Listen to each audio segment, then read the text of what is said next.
The Big H Podcast, tune in now. Conversations that'll wow. Laugh and learn, stay a while. Let's explore that Hilton style. From the highs to the lows, every story just explodes. Mike's got questions on the go, diving deep from head to toe. Every week the guests align, sharing moments so divine. Stay with us, the pace is fine. Every episode you'll find. The Big H Podcast, tune in now.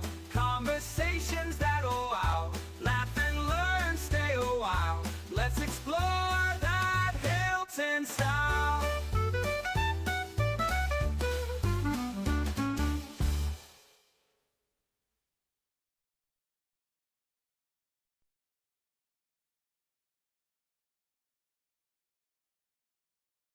Hello and welcome to the Big Age Podcast. My name is Mike Hines, and joining me today is Parma Hilton Historical Society President, Mr. John Foster, and all the way from Arizona is former kindergarten teacher Marianne O'Brien.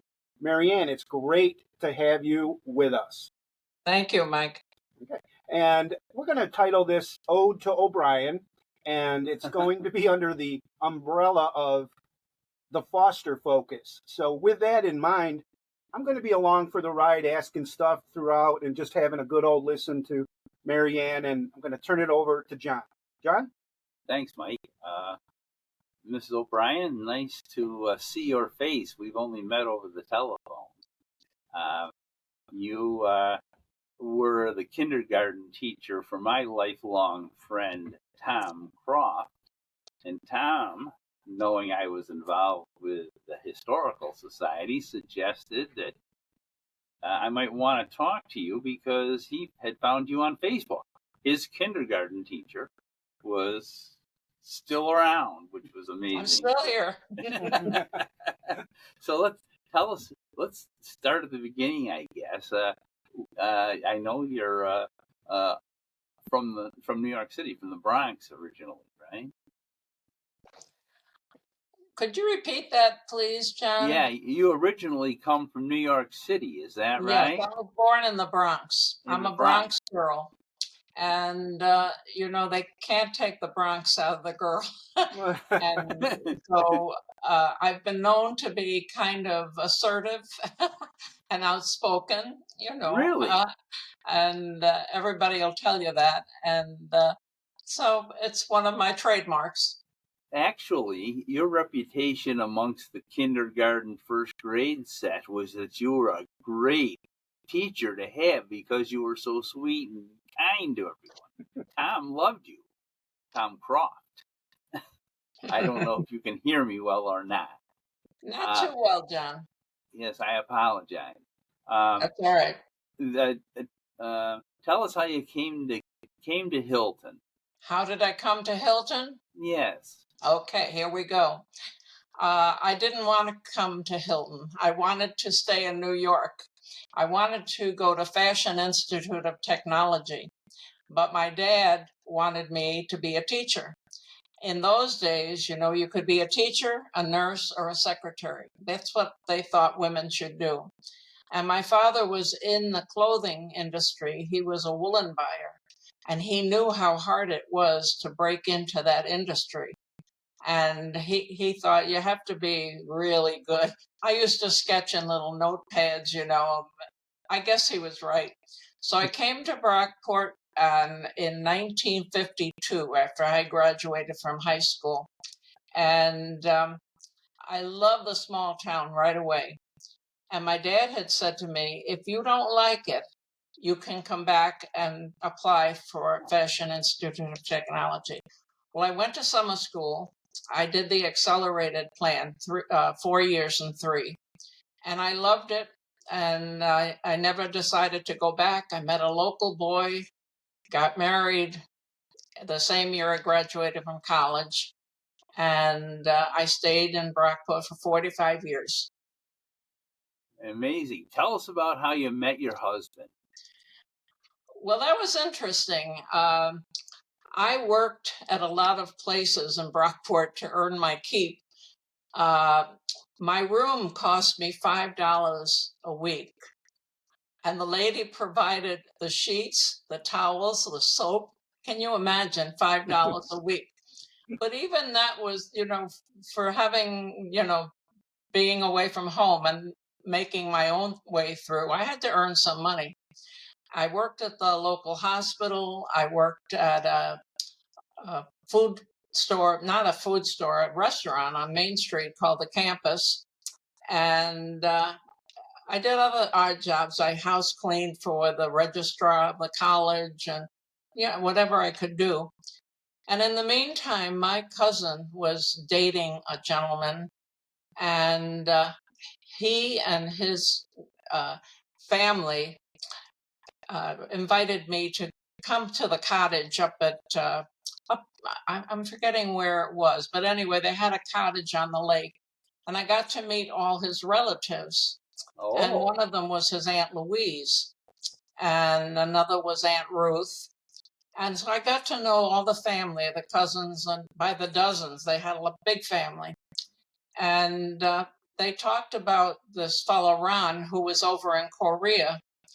And then when one evening, I was at the local bar, as what college kids would do.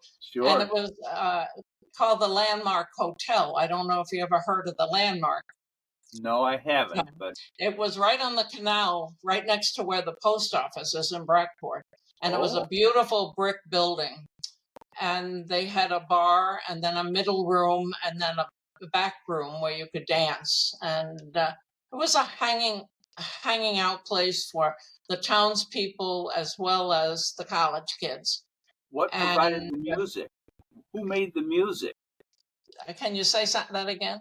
Who made the music? Not hearing you at all. Oh, he's talking about who made the music. Was it a band or?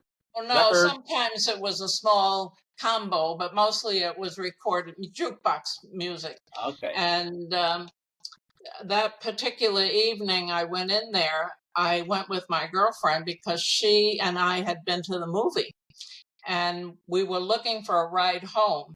In those days, we had hours at the college. You had to be in by a certain time.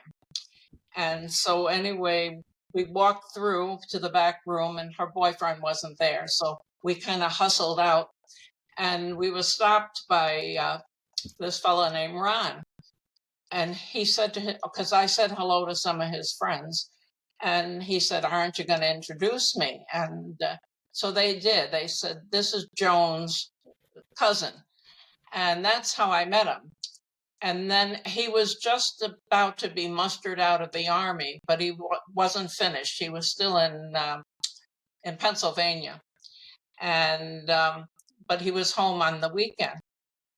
Well, when he finally got out of the service a few weeks later and came back to town, he drove down the street where I lived and I was walking to go to my job.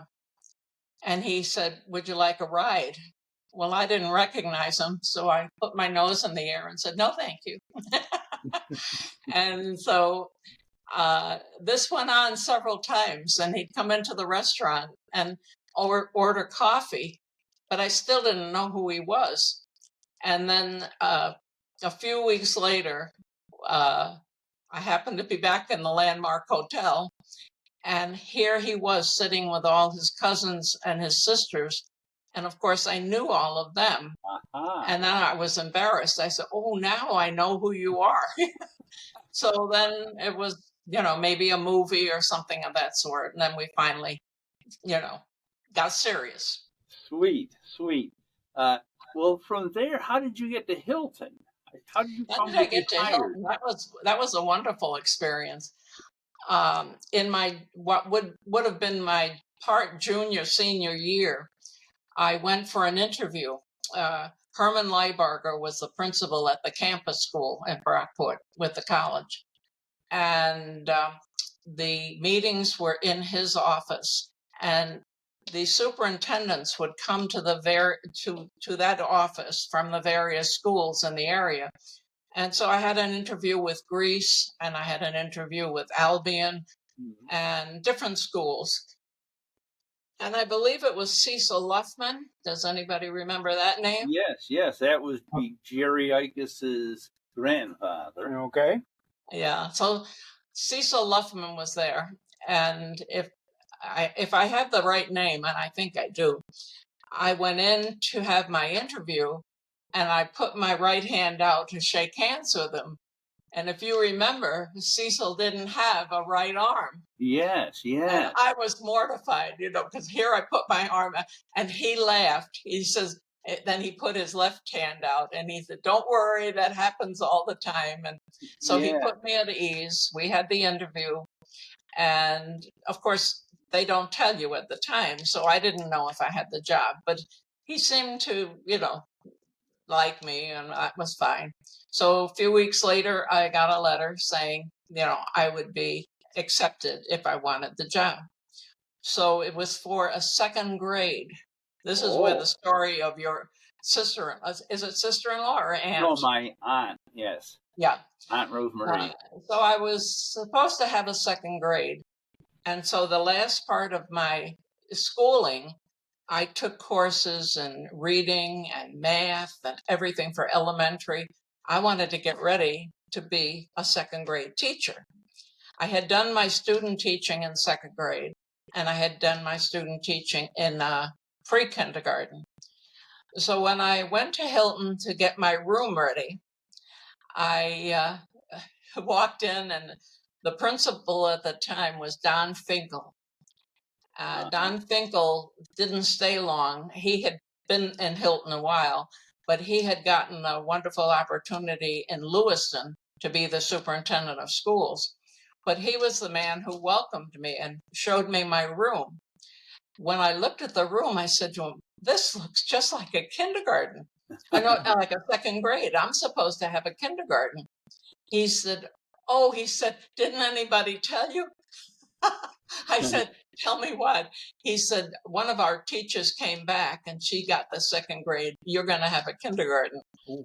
Well, that floored me. And I thought, oh my God. And so I had to make a quick turnaround and mindset to say, well, you're not going to have kindergarten.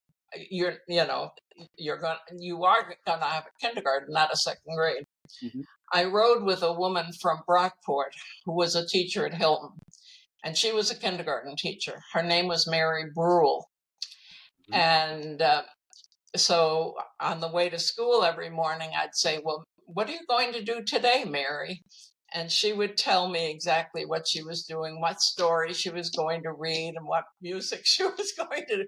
And guess who did the same thing the next day? Me. Kind of guided me in until I felt comfortable. The interesting thing was when we started that year, we were in the Henry Street School. We were up on the second floor. There was no bathroom in the room. And that's pretty necessary for kindergartners to have their own bathroom. I had 42 children. Wow. A brand new teacher. Furthermore, I didn't own the room. No. I had to share the room with another teacher by the name of Barbara Bliss. And she was a lovely lady. I never had met her before. And the two of us were introduced, and they said, "Here's your room. You have one desk. You have to share it." And one of us came in from 8 in the morning until noon. Then the other person came in from 12:30 to 4:30. And in the meantime, when the buses came in, all the children were put into the auditorium or the gymnasium or the cafeteria, and they were held there until the morning children were dismissed. Then they'd get on the bus, and then our children could come up to us. It was lovely. They called it curtail sessions. And it didn't mean that the teachers only worked part-time. We had to be there. If we were morning people, we had to stay a couple hours in the afternoon. And we did our planning in the teacher's room or the cafeteria or the library, wherever we could find a quiet place. So that went on for the whole year until Hazel Jenkins School was built.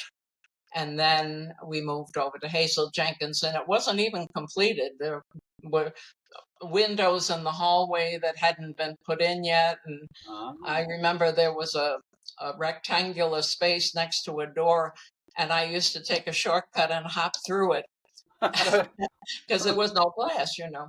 And then one day I went to hop through it, and I left my whole family in the glass. So that was a wide awakening. Yeah. So anyway, That would have been it was an experience. Yeah, that would have been 1956 then, the second year at Hazel Well, I Jenkins. started teaching in 55, and we moved into Hazel Jenkins in 56. You're right. Tell us about some of the teachers that you knew from that time period, or administrators. Again, I have to ask you to repeat. He was asking talk about some of your colleagues or even administrators from that time. From that time, I had wonderful colleagues. I taught with a lady named Lillian Seeger. She was Lillian Kaye,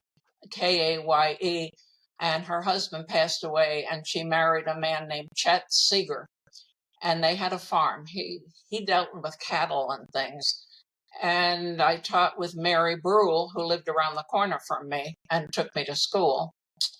And who was the other one? There were four of us. Oh, Barbara Bliss.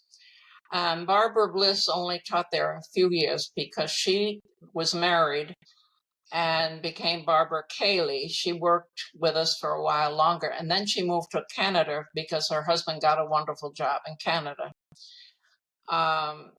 I taught with Jean Brown,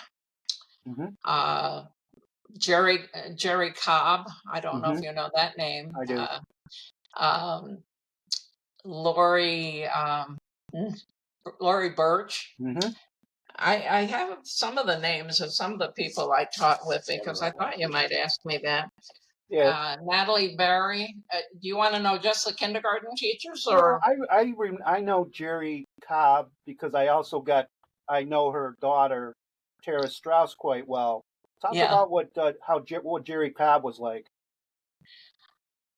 What was like? What like? Yeah. Talk about a little bit about how Jerry Cobb was like in her teaching and what she was like as a. Oh, Jerry Cobb was wonderful. Yeah, Jerry was wonderful.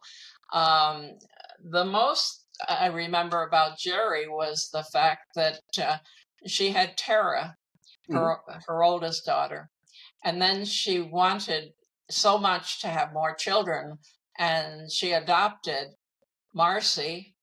And I believe Marcy was from, I don't know if it was Korea or where she was, but I know she was Asian. And then she adopted her son. And I remember the day that one of the adoption agencies had called, and the secretary came up, and we were on the playground. And she told her, she was Stella Whitman, and she was all excited. And she said, "Oh, Jerry, the agency is calling, and you have to go and pick up the baby today." Wow. And it was one of those quick deals. So we divided up her class and watched her class, and she took off. And the next thing, she had Marcy. And that was exciting. Yeah, it was a fun time. She was a very good teacher, very enthusiastic. I don't know if you knew about Lillian Seeger and her relationship with Hazel Jenkins. Do you know who Hazel Jenkins was? Tell us. Okay. Well, I had never heard of Hazel Jenkins, and I didn't know who the school was named after. And Lillian had a very sad thing happen to her and her family. Her son was away at college, and his name wasn't Seeger. His name was Kay. I think it was Richard. And one day his roommate called and asked her if he was at home with them. And she said, "No, isn't he at college?" And he said, "No, we haven't seen him." And so right away they got excited and upset, and they started trying to investigate. Where was he? No one knew where he was. He disappeared. They didn't know where he was for years, a couple of years at least. Really? Well, over at the high school, there was a teacher named Hazel Jenkins. I don't know if she was teaching then or had retired, but she had been, I think, in the high school. And she knew Richard very well as a student, and she was very concerned. And on her own, she was doing her own investigation. And she was getting in touch with different agencies and places of work where he might be interested in applying for a job, because she knew the kinds of things he was interested in. And lo and behold, she sent his information to various places, and they found him. And the one day I was coming down the hall after school, and her Lillian's door was open. And all of a sudden I saw her put her hands up to her face, and she was crying. And so I went in and said, "Oh, what's the matter?"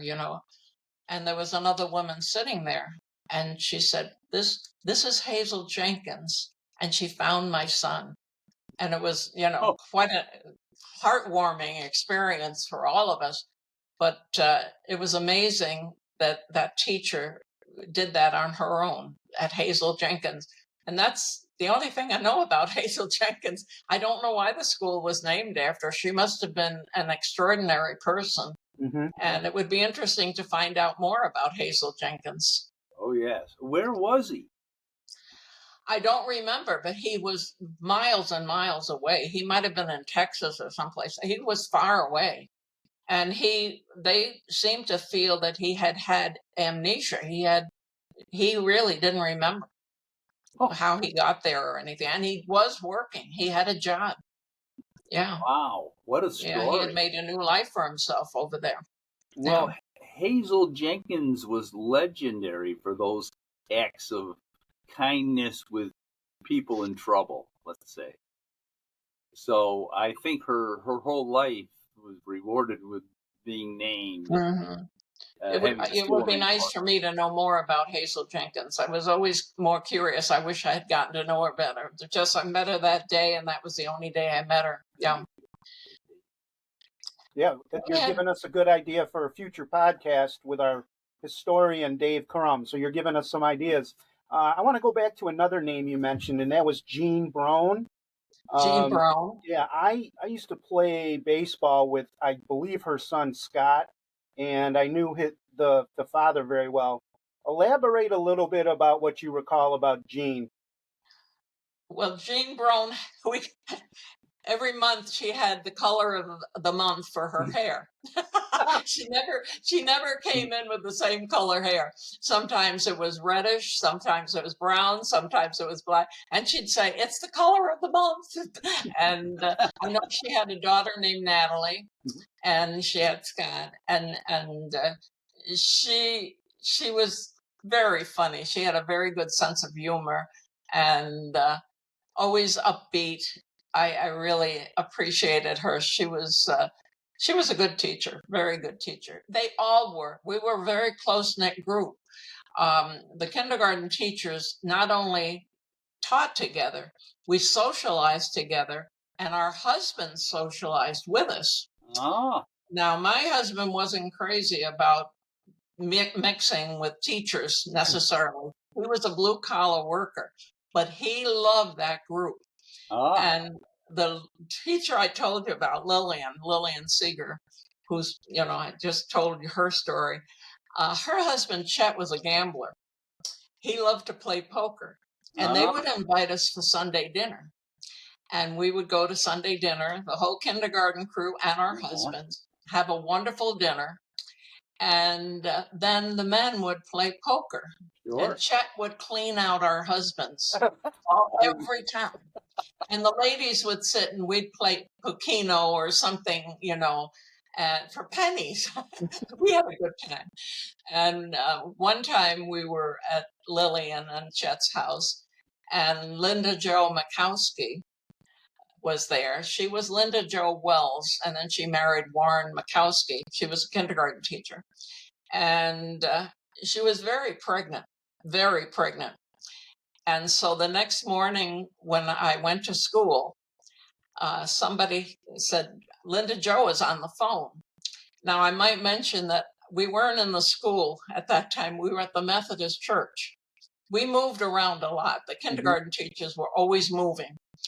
And we had a little box in the hallway upstairs, and our phone was there. And we had a key that locked it so nobody could use that phone except the kindergarten teachers. So I'm on the phone with Linda Jo, and I said, aren't you coming in today? And she said, no, I'm not. I said, oh, the party was too much for you. And she said, no, it wasn't too much. I said, well, why aren't you coming in? She said, well, I'm in the labor room. And she was in labor to have her baby.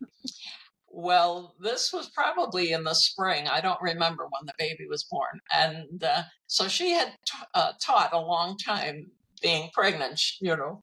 And I remember the principal at the time was Mr. Hall, Wendell Hall. He was a doll. And so anyway, then when I got pregnant, and I was not teaching, I was substituting because I had said to them I won't come back in the fall because my baby was due in December, but I'll substitute. So I substituted September, October, and November. And Mr. Hall was very nervous. He was wringing his hands. Are you sure you want to be here? I'm fine. Well, I don't let the same thing happen to you that happened to Linda Jo, you know. He was so afraid I'd have that baby right in the classroom. But anyway, I didn't. He decided to come in December. But we had a lot of fun things. One of the things we did that we could never do today, I mean, things we did, I think they would never allow us to do today. We'd be arrested. Yes.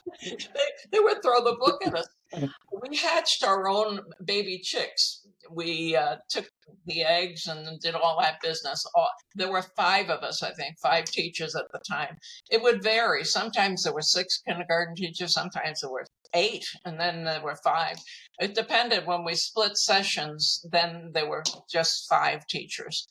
And so we had the baby chicks, and we had these big tins that they use on the farm, and we had all the scratch stuff in it. And we had food for them and all, and they were adorable when they were little. They kept getting bigger, bigger. They were hopping out of the thing, and we were thinking, oh, can't keep them much longer. But we all had painted their tails with a different color, so we knew whose was whose.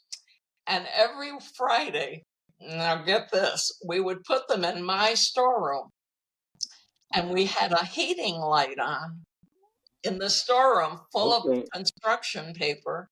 Can you imagine the firemen? They would have had a throat. We never thought a thing of it.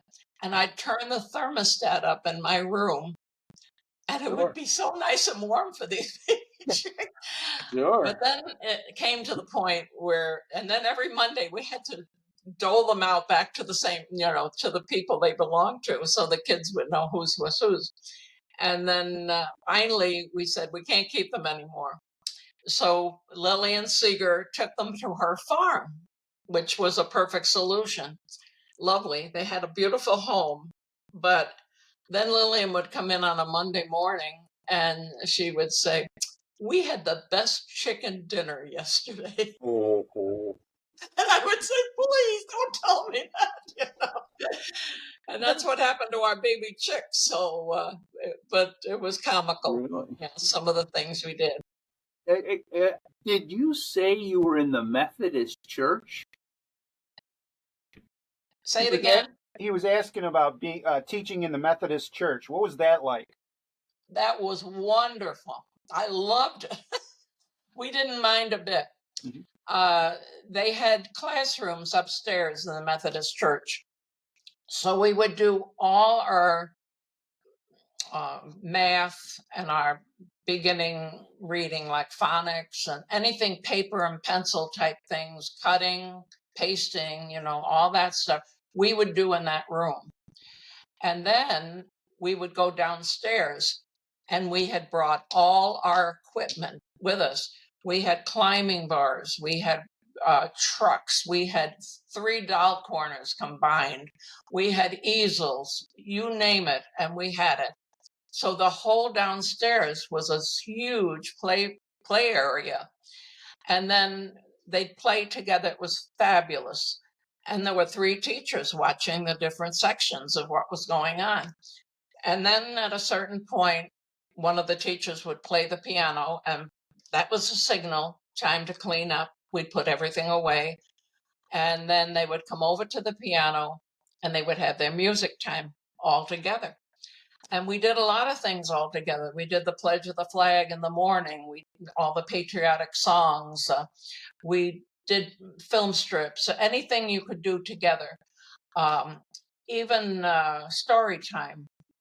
One of us would read the stories. So it was like a team teaching situation because there were 3 teachers, and it was very good. And of course, our classes weren't that big at that time.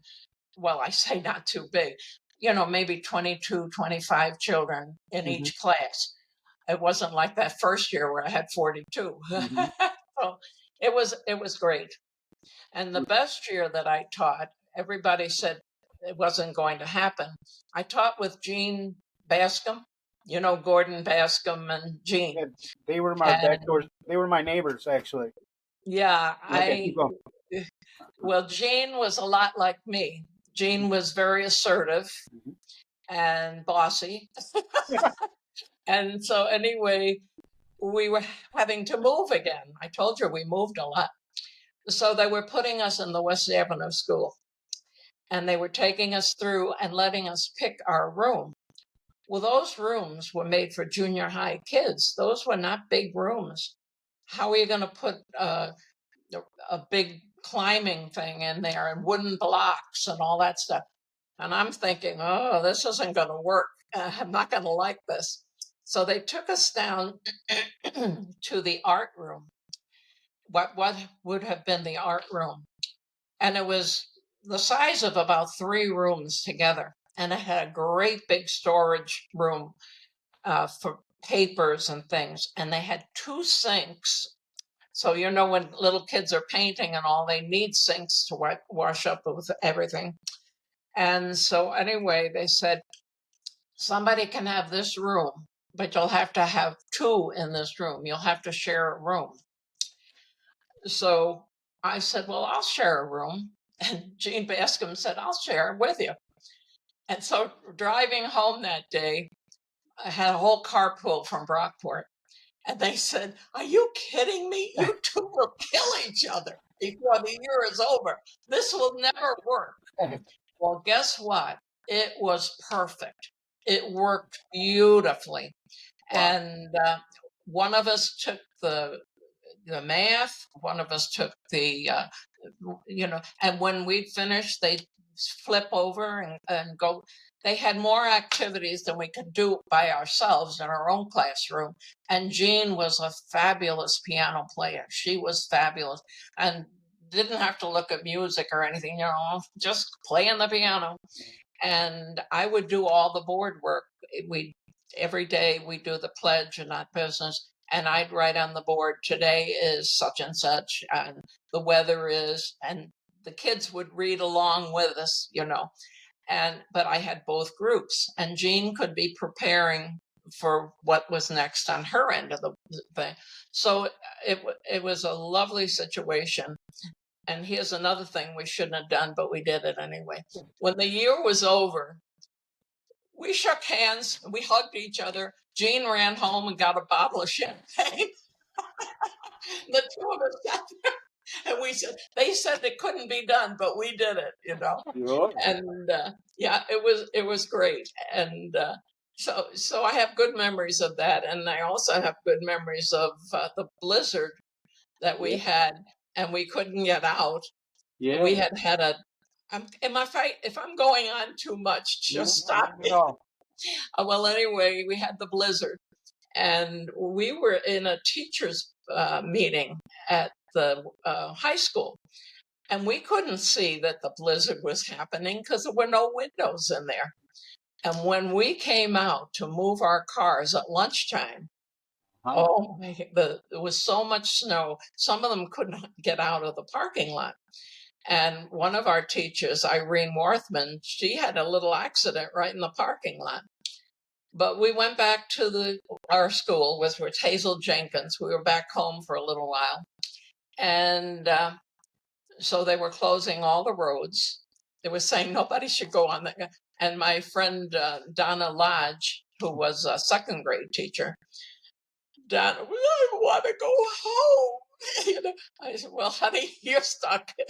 And so Jean Bascom got home because Gordon came and got her on the snowmobile. And so anyway, that was fine. So then Jean called us up at the school. You know, we didn't have cell phones or any of that kind of stuff. So anyway, she called and she said, Gordon's going to bring you here to our house. You know, you'll have to take turns. And so he came on the snowmobile, took us to their house. Now, they had planned a trip up to the ski place where they went in the wintertime. I can't think of the name of it. I've been away too long. I'll think of it. It wasn't Bristol, was it? I can't remember. Anyway, Jean had made a big crock pot full of stew, another one full of soup, another one full of, everything. Nice. Because they were going up to the ski place. And her two boys were with neighbors. And I think they had already left to go up there. So anyway, I can't tell you, there had to be at least 15, 18 of us in Jean and Gordon's house. Really? We were all in the house. They had a fireplace, which was nice. Mm-hmm. And so anyway, we had lots to eat. And everybody wanted a toothbrush. So Gordon got on the snowmobile and went downtown and went to the drugstore and got us all toothbrushes. Plus, he went and got wine. We had to have wine. Sure. Well, we sang and they played the piano and the guitars and all that business. And so it was a party for us. And then it was time to sleep. Well, they had to pull out couch and they had the boys' bedrooms were empty upstairs. So we were all over, and I had a cot in the hallway going down the hall. And there was a sunroom in there first, and then there was a hallway, and then there was a family room. And in the middle of the night, we hear a knock on the door, and it was Bruce Hilton. Does everybody know Bruce Hilton? Oh, yeah. Yeah. FFA, I believe, sure. Future Farmers of America. Well, yeah. Bruce was a character. He thought he could go and get his wife, Joan, who was over at Northwood. And he tried to drive to Northwood to get Joan. Well, that didn't work. No. So I don't know where his car got stuck, but he walked to Jean Bascom's house. When he came to the door, he looked like the abominable snowman. His eyes, his eyebrows, eyelash. He had a hood and everything on, but the snow was on his head. So anyway, she said, come in. And in he comes. So he got to sleep in the sunroom. He never did get Joan. Joan was sleeping in Northwood on the gym mats, the mats they use in the gym. That's where the teachers were sleeping. And so in the middle of the night, Bruce had to go to the bathroom. So he has to walk right past me, and he's feeling my cot, but he's feeling me too at the same time. And I'm saying, Bruce, stop that. And so anyway, he used to love to tell everybody he slept with Mrs. O'Brien during the and so I let him think that. And years later, Bruce and Joan moved to Hilton, or not to Hilton, they lived in Hilton. The Hiltons lived in Hilton. But anyway, they moved to Arizona, to Mesa. Right. And one of the teachers who's still there is Sue Gintner. She came out to Arizona quite often. And she and I would go out and visit Bruce and Joan in Mesa, Arizona. And it never failed. Bruce would always say, I slept with you, Mrs. O'Brien. And I had their little boy in kindergarten. I had a lot of the teachers' kids in kindergarten. I had the Birch kids in kindergarten, and I had a lot of the teachers. Yeah, that was fun because then I was getting the grandchildren, and I said I better retire. But I worked also with Betty Burke, who was in Ingraham, and I worked with Bernie Blossom. Bernice. You called Yeah. her Bernice, but I Yeah. think it's really Bernice. Yeah. And so they were right across the hall from me at different times, and they were great people to work with too. Tell me about Aunt Rosie, Rosie pardon? Foster. Tell me about Rosie Foster. Oh yeah, Rosie. Well, when I first met her, I said, "You've got my classroom." That's the first thing I said. "You got my classroom." So she laughed, and but we got along very well. I'm trying to think. Remember, I told you I had John, Jon. Was that her grandson? Yes. Yeah, that was her grandson. There were quite a few of the Fosters that I knew. Anyway, she had second grade that I was supposed to have, and Betty McCluskey had first. Yeah. And I had the kindergarten, of course. And we were doing a developmental math program, and it was called Cuisinart rods. I don't know if you ever heard of those, Mike. I know them. Yep, I do. Yeah, the kids would do math by measuring these little rods and things. And so, because it was experimental at that time, I would start it off in kindergarten. And then those same children went on to first grade with Betty McCluskey. And then in first grade. And then in second grade, they went on again. So those children were a very close-knit group because they had been together for 3 years, And Rosie had them at the end in second grade. And they used them for quite a few years, but then they went by the wayside like lots of things, They put them in the curriculum and next, trying something new. And I really enjoyed those because they were a good teaching device. Do you remember Joe Tolhurst? Joe. Yes, he was a gym teacher, but he was not in my building. He was in the high school. Always, I see. Oh. Yeah. Okay. Some of the people I worked with were that I haven't mentioned. Do you remember the name Hazen, Roberta Hazen? Yes, Mrs. Hazen, Yeah. of course. And Ernestine Sigler. Yes, Mrs. She Sigler. is her daughter, Anne. Yes. Married Tom Berger. Correct. Yeah, that was Ernie. And then there was Doris Swagel, and her husband was Maury. Yep, knew them well. They had moved to Florida, and I believe they're still there. And then there was Betty Burke and Phyllis D. Hay. Phyllis D. Hay was third grade teacher, and June Burke, and then Doris Spear. Oh, yes. If that name's familiar. Yeah. Peg Markham. I had Mrs. Markham. Margaret Markham. Yep. And then I mentioned Betty McCluskey and Linda Jo Mikowski. And then I asked you, John, if you knew of Marion Quackenbush. She had taught in the one-room schoolhouse, and she was a first grade teacher. Oh, and yeah. She was a legend. She was terrific. Of course, she taught every grade in the country school, and then she was a first grade teacher. And then she was teaching I forget what they called it. I hate to say slow learners because that's not politically correct. But the children who had problems learning, she taught them. And then we had a teacher named Camille Quinn, and she was from Brockport. And Betty Lou Dietrich, she was Luther Dietrich's wife. Yes, I know Betty Lou. I know her. Yeah, the family was the Farr family. Yeah. Mrs. Farr was my room mother at one time. Sister. And then I should mention, we didn't consider the custodians beneath us or anything of that sort. We had Betty LeDoux, Jean Hand, and Bob Ingraham.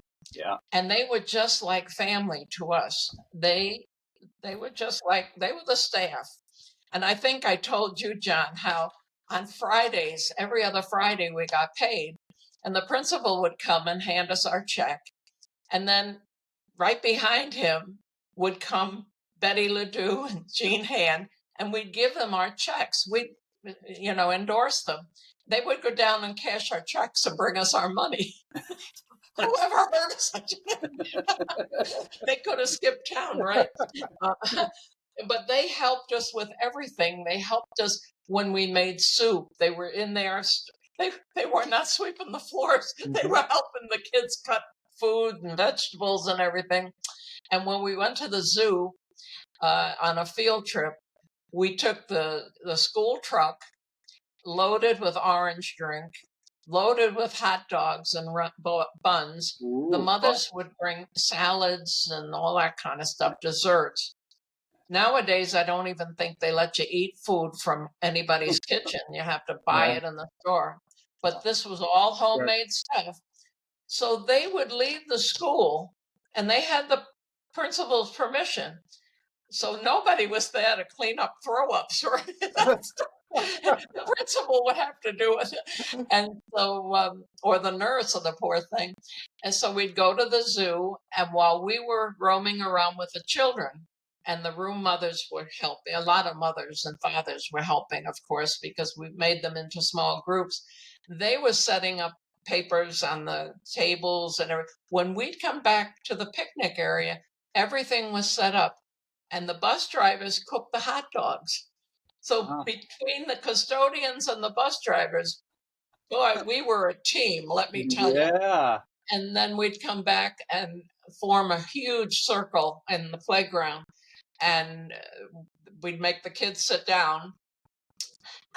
Now today, I think they call it, they don't call it Indian style. We'd say sit down like an Indian, cross your legs like an Indian. Right. You're not allowed to say that anymore. Right. That's not politically correct either. Now, I forget how my daughter-in-law says it. My daughter-in-law's a teacher too. I don't know. But anyway, they say something different, but it's the same thing. And we throw all these peanuts out in the middle of the circle. And we'd say, "Are you ready?" And they'd say, "Yeah." And we'd say, "Are you sure you're ready?" "Oh, yeah." "You really sure you're ready?" And then we'd say, "Ready, set, go." And they all had their little bags. And so they had the peanut hunch. And then they'd have to get on the bus with all those peanuts, and the bus drivers would shake their heads because they'd be shucking peanuts on the bus. But it was great because we had the cooperation of the custodians, and we had to have the principal's cooperation. And sometimes, sometimes the principal would even show up for a little while. He'd come out. And so it was a big family at that time. It was great. I taught at a good time because I don't know what kindergarten's like now. I would love to go back and visit and see what they're doing. I'd like to see where the rooms are today. Have you been over there, Mike? Do you know where the rooms are? I have. They are on the Jonathan Underwood side, and they added an addition, so they're quite large rooms and everything. And of course, they have sinks and bathrooms and all that. And I do know for a while, I've been teaching about 25 years, and a lot of the early on kindergarten were using a lot of Jerry Cobb's materials and instructional stuff. So that's how we started. We almost lost our kindergarten rooms one year. I loved all my principals except one. I butted heads with one principal. And I told you I'm bossy, and he was bossy too. And they decided they were going to move the administration offices from that private house that was on the corner of West Avenue. Do you remember when it was there? The administration offices were in a private house that they had bought or rented or something. And because of lack of space, they were over there. And so they decided they were going to move into the Hazel Jenkins School. And they had two choices. They could go down to the far end and use those rooms, but they wanted the kindergarten rooms because those were larger, and they were going to move us down to the other wing. Well, that wasn't going to happen on my watch. And so I told Mr. Scopa that that was not going to happen. And he said, well, it is. It's already decided. See what you can do about it. I said, I will. So I wrote to the state education department. I went to the college at Brockport. I did all my homework. I found out how large a kindergarten room was and how many square footage you needed for each child, and that you needed a bathroom in there and you needed a place to wash up. We had our own big counter and our own toilet and everything. And so anyway, I was on the agenda at the board meeting one night, and I told my teachers, I said, they all better be there, K through fourth grade or whatever it was. Oh. And so they were. I had a good turnout, and the board talked about this and that and the other, and we were the last ones on the agenda. And so I had my folders, all this typewritten stuff, none of this computer stuff. I didn't have a computer. Mm-hmm. I had to do it all by hand and whatever. And so I took those folders and I slapped them on the table in front of each person, every board member, and even Mr. Felch. Do you remember Mr. Felch? He was our superintendent. Yeah, sure. And he was from Long Island. Mm-hmm. Did you know that? No. He was from Long Island. Yeah. Okay. And Mr. Felch, he kind of liked me because I was from down east, Yeah. New Yorkers kind of stick together. We're birds of a feather. Yeah. And so anyway, then I stood up at the podium and I gave my presentation and I told them this, that, and the other. And so anyway, when I finished, I said, any questions? And he said to me, I didn't know all that. I didn't know they. Of course we won't take your kindergartners. Well, wow. You should have seen the look on somebody's face. Oh, I know what you're talking about. He was mad. Oh. He was mad. So we kept our kindergarten rooms from that time on, until I left anyway. I know when I left, Jack Frawley got my kindergarten room. What year was that? I don't know where the kindergarten went after that. Yeah, the kindergarten rooms now are actually sixth grade rooms, and they closed off the bathrooms now, and those are basically storage closets. But they like them because they're so large for the bigger kids. I don't know. Yeah, I'd love to go and see them, if I ever get back up there. I was there last summer, and Janet Labori, she was a teacher there too. She took me around, and I was amazed to see how the schools were joined and it looked so different. I never even recognized it from the outside. So it was nice to see. Yes, we could have you give us all a tour. I'd like to have a tour, yeah. Yeah. And I sent Mike a picture of me with the 4 children. I don't know if you recognize that picture. It's supposed to be hanging in the Hazel Jenkins wing. I guess the Wall of Honor. Yeah, I was going to tell you that. I walk by that picture every day when I take my students to lunch. And there's the wall, and then I see your picture, and I believe there's 4 students in front of you. So, yes, you are still represented. You don't have to bow down, Mike. You don't have to bow down when you pass that picture. But I'll tell you, 2 of the children are morning children from a morning class, and 2 were from the afternoon. Mm-hmm. And the children were Amanda Turpin and Alicia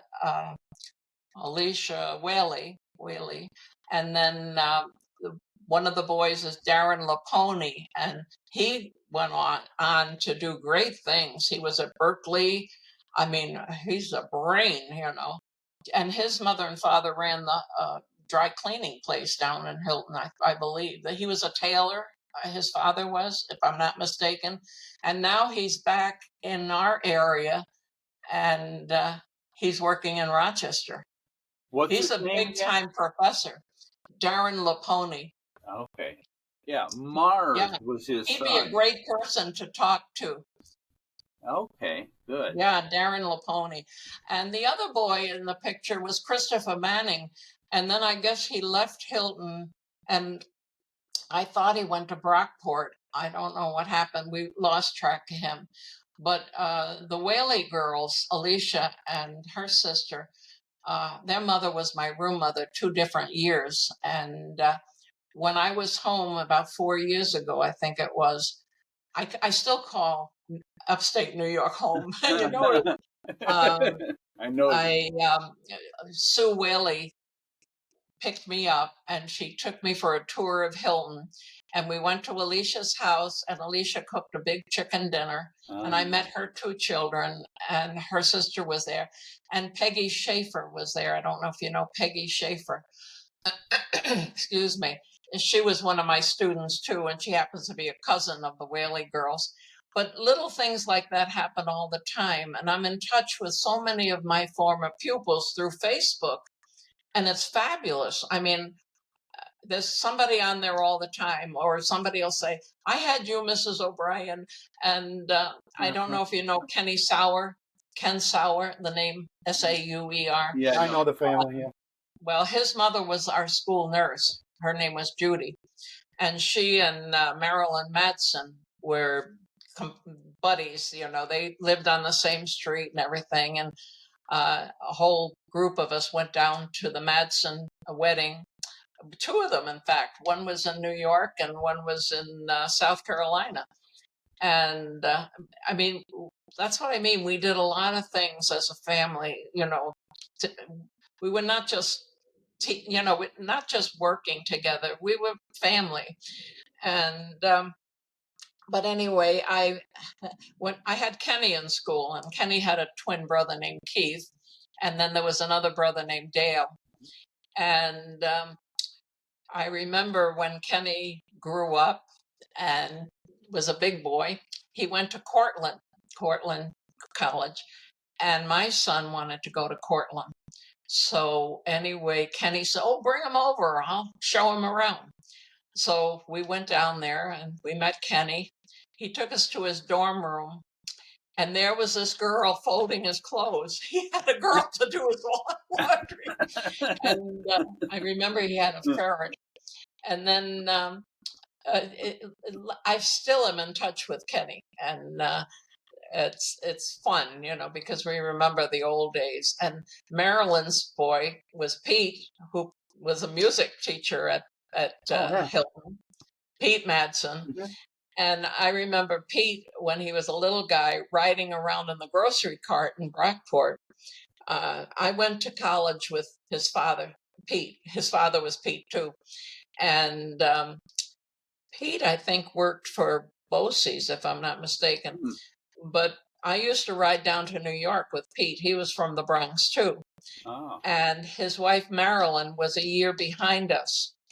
And they got married and had Pete, the music teacher from Hilton. And I used to see them every Saturday when we were grocery shopping. And then I had the rest of the Mads. They were living in Spencerport then, so I didn't have Pete in school. But I had Richard and the other brother. And we went to all the weddings, and it was nice. Yeah. When you come back, we'll definitely go on a tour together. I was back last summer, and Linda Muto. You know Linda Muto? Oh yeah. Linda meets with all the retired teachers once a month. They have a lunch, and I get all the information from them through Linda. And also Linda sends out all the good news, but oftentimes the bad news when somebody passes away. So she keeps us informed as to who's here and who's not. So far, I'm not on the list. I'm still here. But it is very sad. I mean, one of the last ones I had was Bruce Dunn, and then Sarisa Zoglin passed away, and She was my room mother too. I had her little girl in school. Yeah. And Dr. Zoglin Mhm. was my doctor, not her husband, but her son, Benson. Yeah. What happened was when my doctor retired, Dr. Sansuzi retired in Brockport, Uh-huh. and I called Sarisa up and I said, Sarisa, I need a doctor.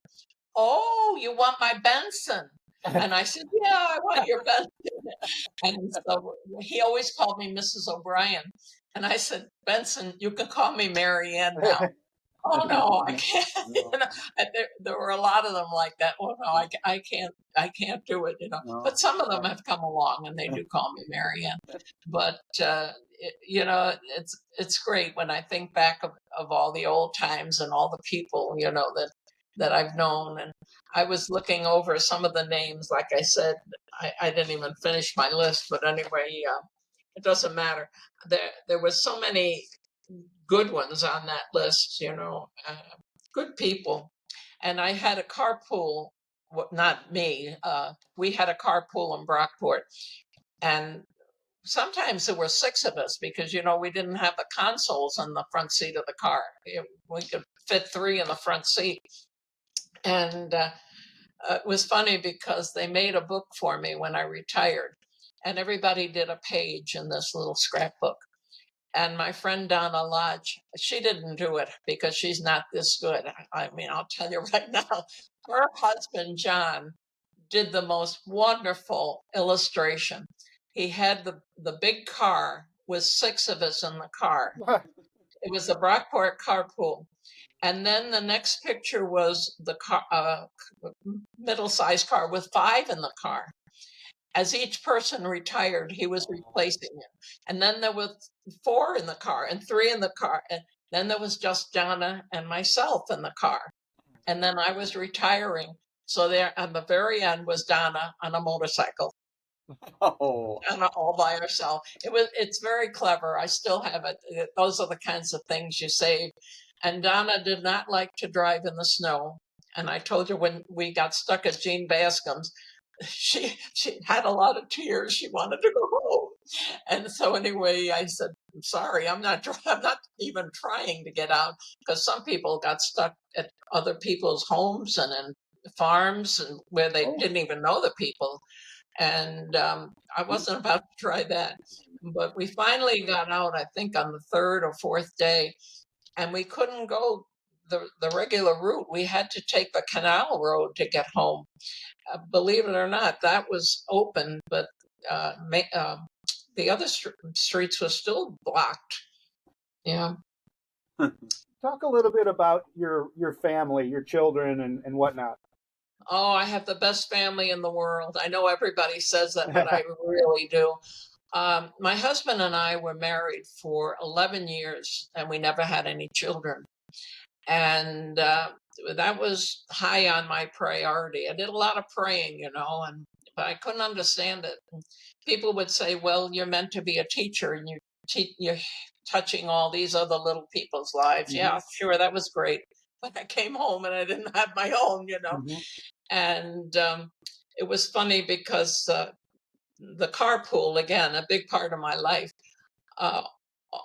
You know how women are at that time of the month. Oh, I have a headache or I have cramps or this, that, the other. And maybe this should not be on the podcast. But anyway, I thought to myself, gee, that's funny. I think they just talked about that last month, and I wonder, you know, what's going on. And finally, it dawned on me, you know, I hadn't had the, you know, visitor for the month. And so I made an appointment with the doctor. I thought there was something wrong with me, to tell you the truth. And so I went to the doctor, and I said to him, I'm missing my period. I don't know what's the matter. I thought it was too young for menopause, you know. And so he did what they call in those days the rabbit test. I don't know if you're familiar with that. No. John says, no, he doesn't know. It was a urine test of some kind, and they put some kind of a chemical in it. And if it was like the test things they have now, if it turned a certain color, you were expecting. And sure enough, when he came into the examining room, he was singing Happy Mother's Day to you. Oh, So after 11 years, I finally, Wow. God finally listened. I pestered him enough, I guess. And so we had one son, and his name is Ron, like my husband's name. And I thought, sure, maybe, we had learned how to do it right, but nothing happened after that. And so he was an only child. And he met a lovely girl who went to Brockport. And she was from Wilson, New York. Her name is Tammy.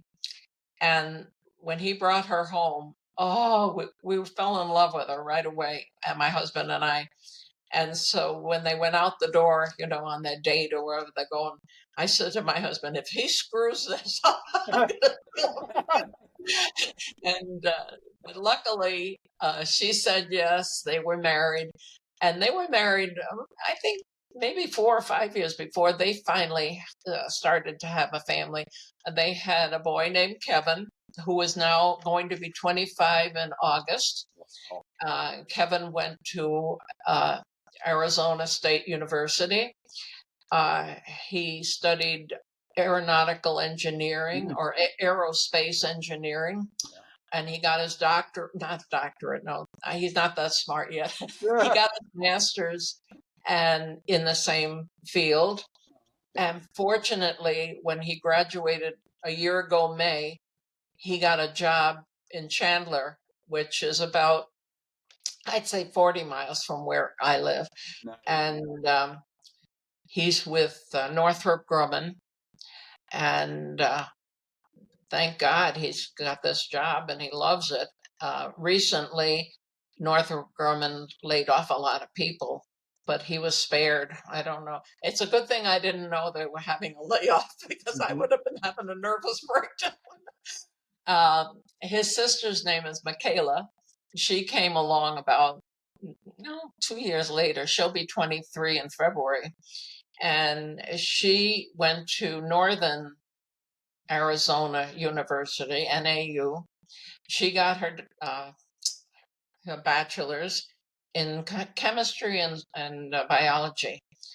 She is now doing her master's from home, and she can take courses at any state university in Arizona, ASU, NAU, or University of Arizona. And she pays something like $27 a course. oh wow. Is that great? Oh. Yeah, because she's working for NAU too. She works all day on the computer at home for NAU. And then she has her supper, and then she works at night on her master's.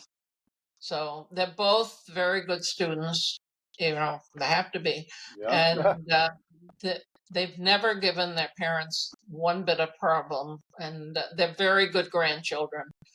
And recently, I think it's today, I think today is 6 weeks ago, I had a hip replacement.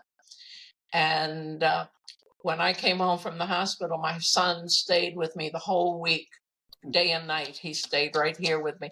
And that's pretty good for a boy, for a man. Right. Sure is. You can see a daughter doing that, but it's kind of tough for a guy, Yeah. And but I'm a good patient, so I wasn't too much trouble. But every night his wife would bring a home-cooked meal, and we'd sit around the table eating. So I'm sure that's part of the reason I recuperated so well. If I was here by myself, I could have managed probably, but it was great to have all that help. They're good people, And her mother lives here where I live, in a place called Pebble Creek.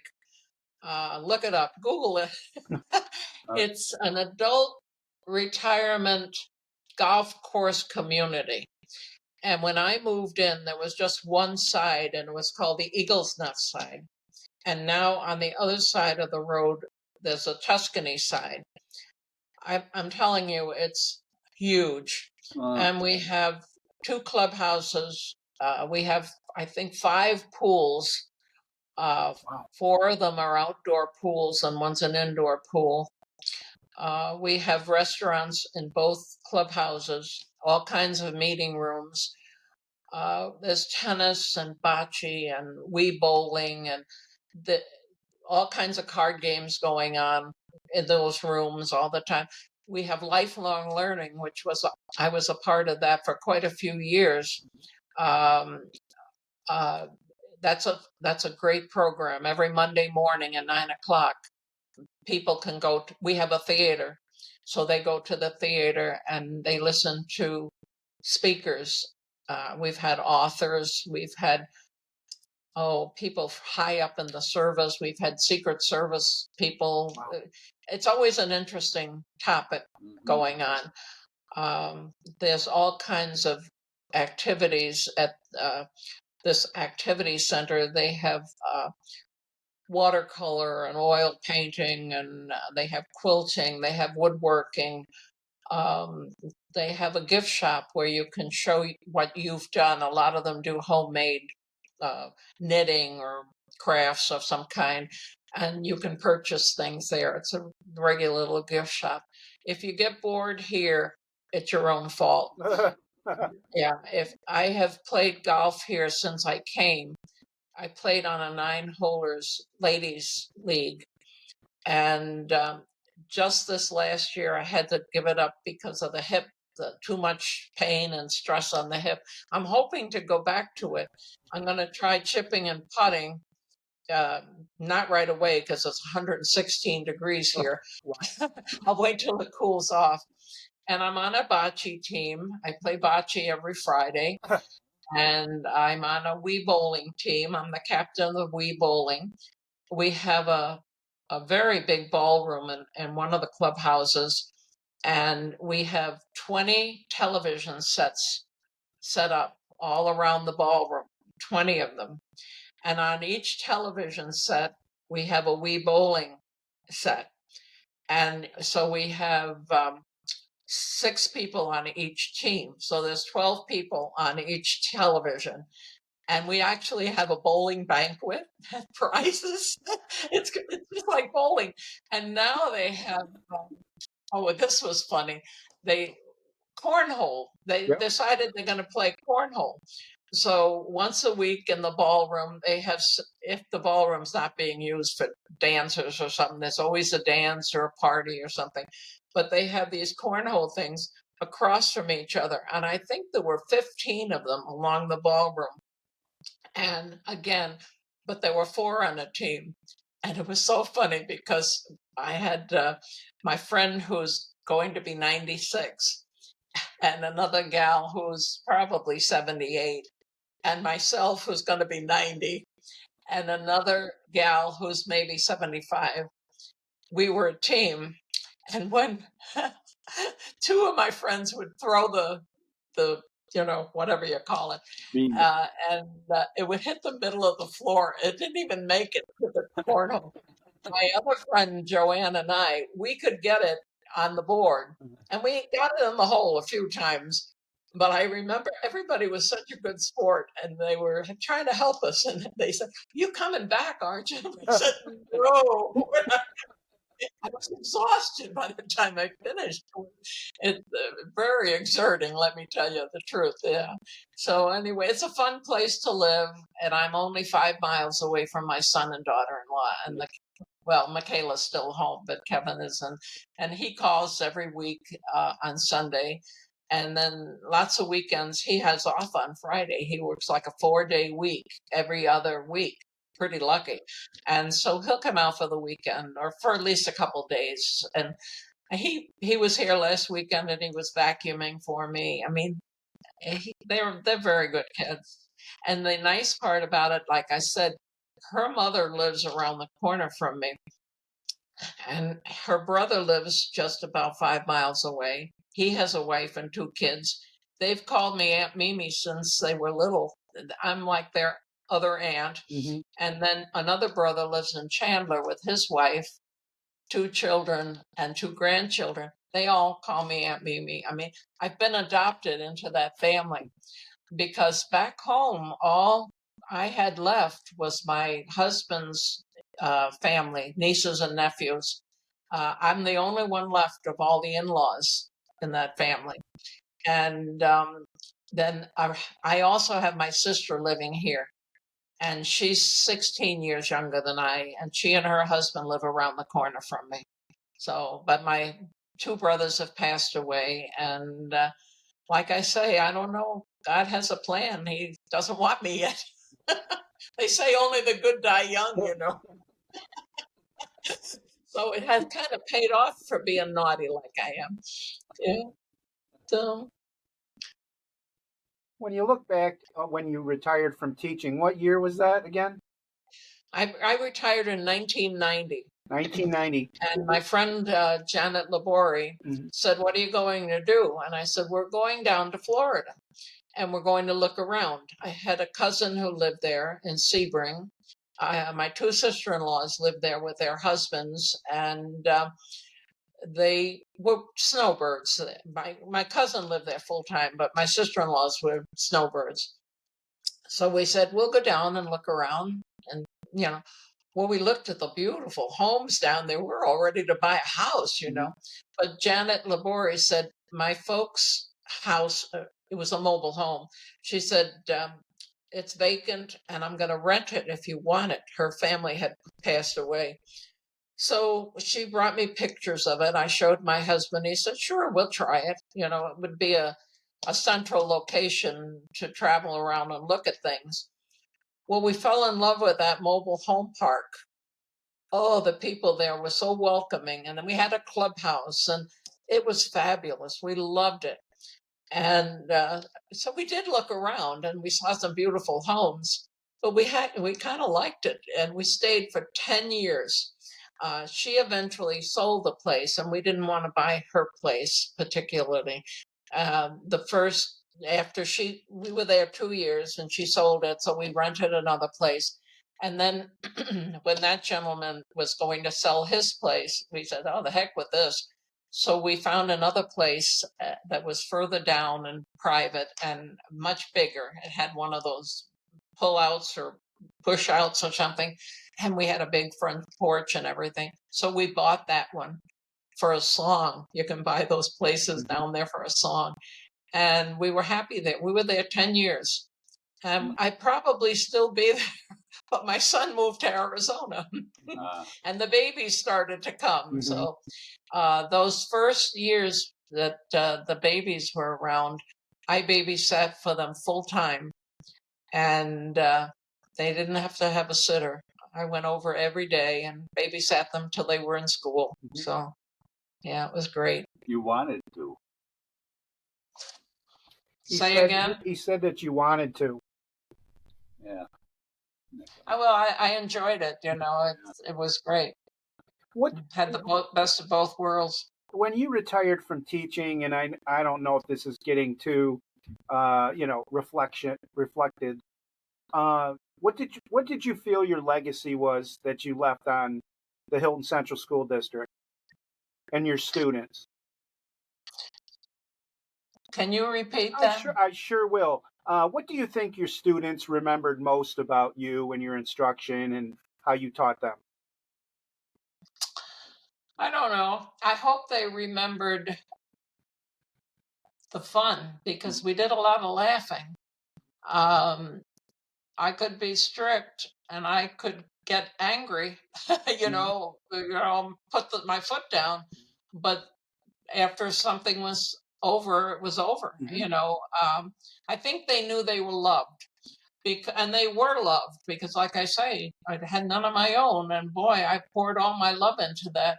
I held them on my lap. You can't do that anymore. I hugged them. I understand you can't do that either. There were lots of, they would kiss me goodbye and stuff like that. I felt that we showed affection both ways. I knew those kids loved me. And it was interesting, and I don't think you get this too much in the high schools, but the mothers would say, do you know that child calls me Mrs. O'Brien? And I would say, don't worry about it. They call me mommy. Right. And that was true, you know. And when they'd come up and they'd say, mommy, and then they go, oh, you know, that's okay. You call me mommy. But I think I hope they remember the fun things, and I hope they learn something. I think they did. When they turn out to be as successful as some of them have, I have a lot of them who were teachers.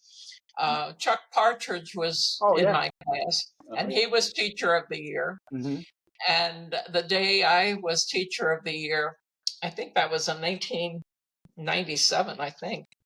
No, it couldn't have been. I first try it. 1987. Mm-hmm. I was teacher of the year, and I got up and did my spiel, you know, and I didn't expect it, of course, so I had nothing prepared.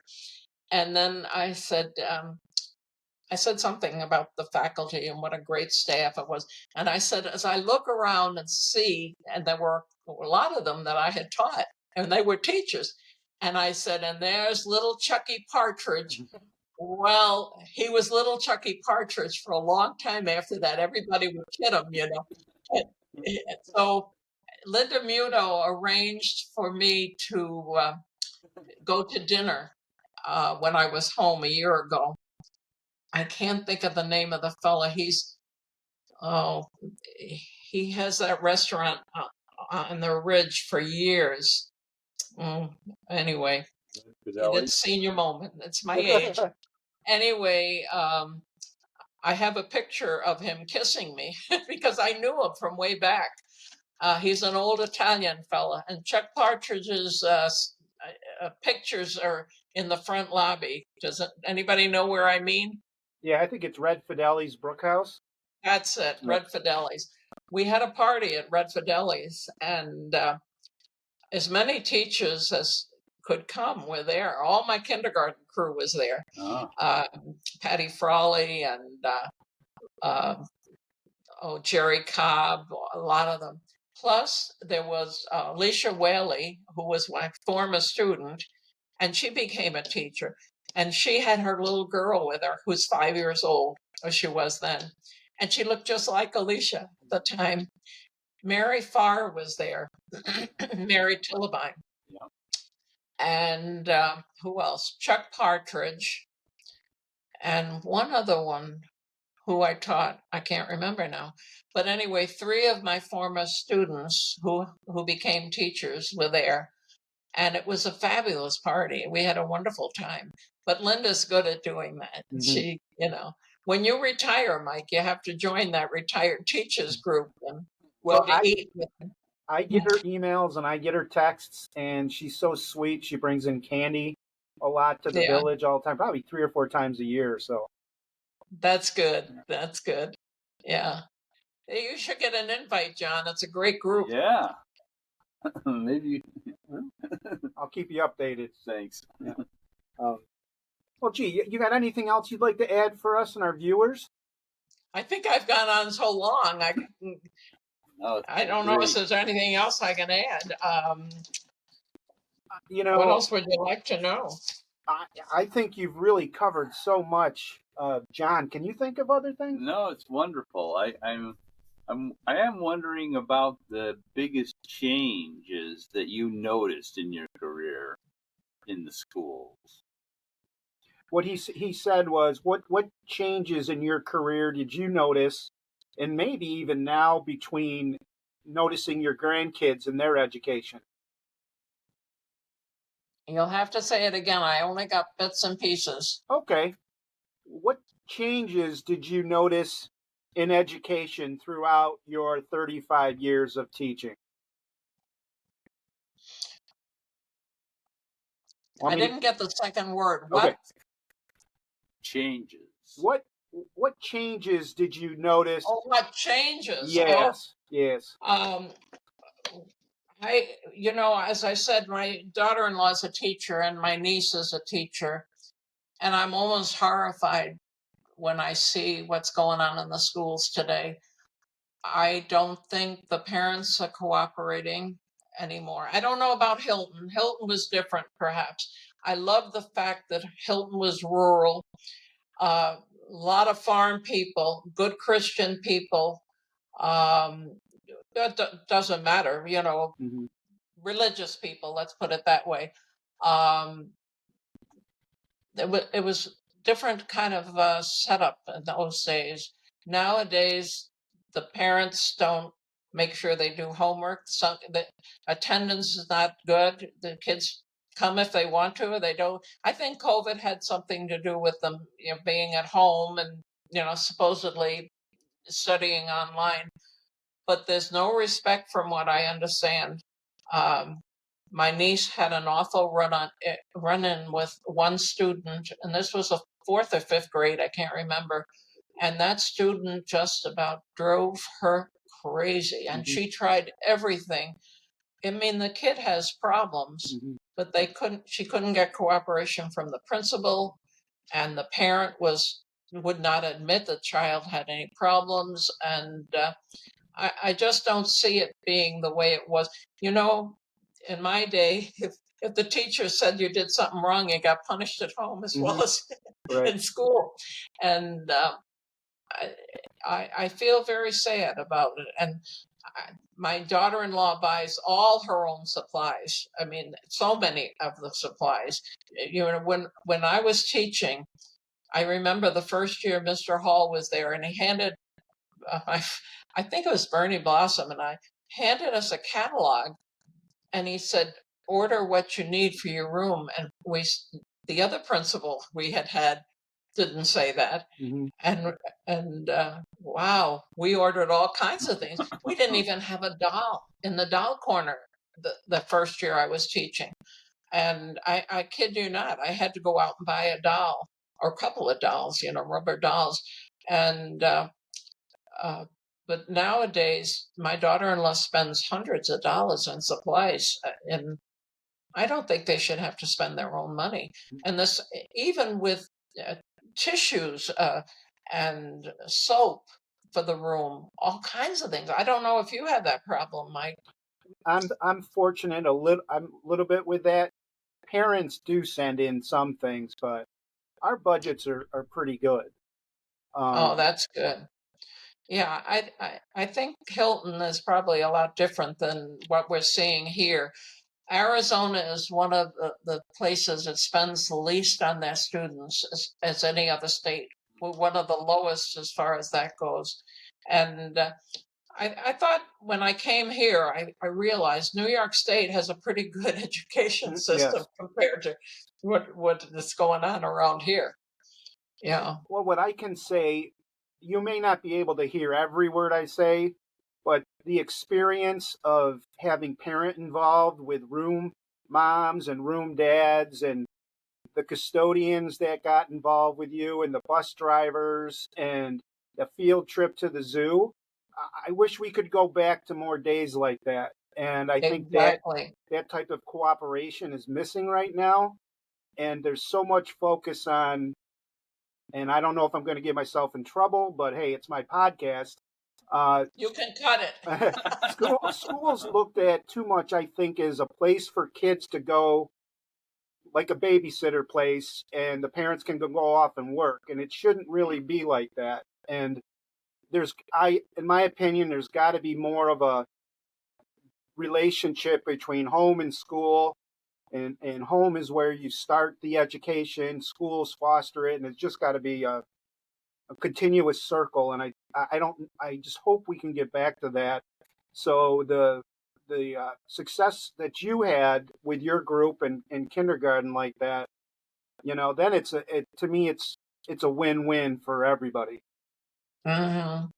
Um, What gets me too is when you go to a restaurant and the family is there eating, and the mother's on her cell phone and the father's on his cell phone and the kids are on this, nobody's talking to each hmm other.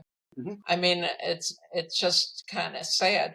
And they're talking about some of the schools not allowing cell phones in the classroom. I don't know how it is there, but here the kids had their cell phones in the classroom. Half the time they were on the cell phones. That's not. And then the parents say, well, we have to be able to get in touch with them if we need them. call the school office. Mm-hmm. The office. What did we used to do in the old days if there was an emergency? Mm-hmm. They'd call the school office.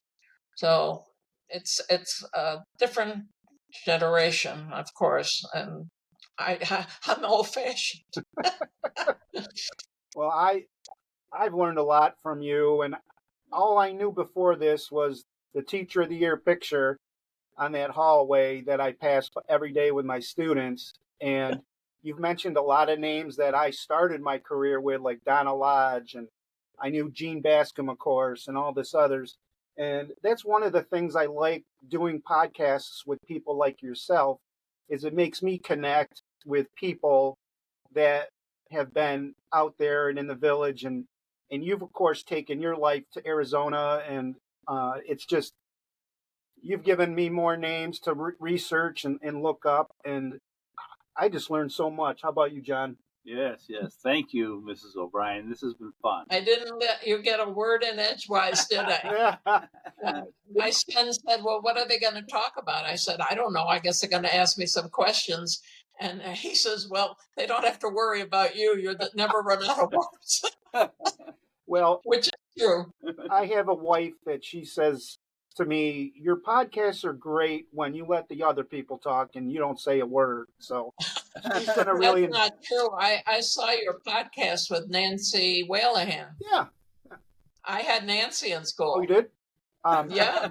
Chuck Partridge is on one of them, too. You go watch Chuck's, Little Chuck. Little Chuck Partridge is on one, too. Yeah, so, I didn't see Chuck's. Yeah, no, I'd love to see Chuck's. How would I see that one? Well, when we get off air, I'll let you know my YouTube channel, and you can just go to that, and you'll be able to see all our podcasts there. And, of course, you're going to be the newest edition shortly, and then you can just click on it. It's real easy. I saw another lady on a podcast with you, but I think she might live in Las Vegas. I didn't know the lady. Okay. It might have been, I did a podcast with a woman that she actually lives in, she's a professor at Duke, and she was really good too. She's on the Academic Hall of Fame. It might have been you. Otherwise, I think you're the longest distance person I've had on here. So. Wow. Okay. What can I tell you? Well, listen, it's been great. This has been Mike Heiss on the Big H Podcast with Marianne O'Brien. And join us next time for the Foster Focus. And have a good night. Marianne, don't say goodbye. The Big H Podcast, tune in now. Conversations that'll wow. Laugh and learn, stay a while. Let's explore that Hilton style. From the highs to the lows, every story just explodes. Mike's got questions on the go, diving deep from head to toe. Every week the guests align, sharing moments so divine. Stay with us, the pace is fine. Every episode you'll find